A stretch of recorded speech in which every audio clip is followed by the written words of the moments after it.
భూమాత ఒడి చేరి నా భారం దించావా, చూస్తూనే చేసారి ఎదకోతే పెంచావా, నీ డాడీ రెక్కలు విరిచావా, మెట్టింటికి పంపేదాకాగలేక మట్టింటికి వెళ్ళిపోయావా శాశ్వతంగా.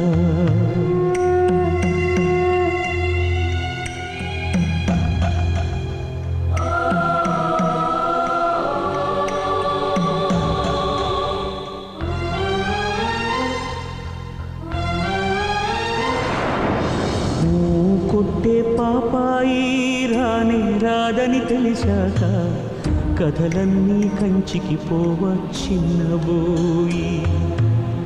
పడుకోవేమంటూ ఎప్పుడైనా నిన్ను కసిరానా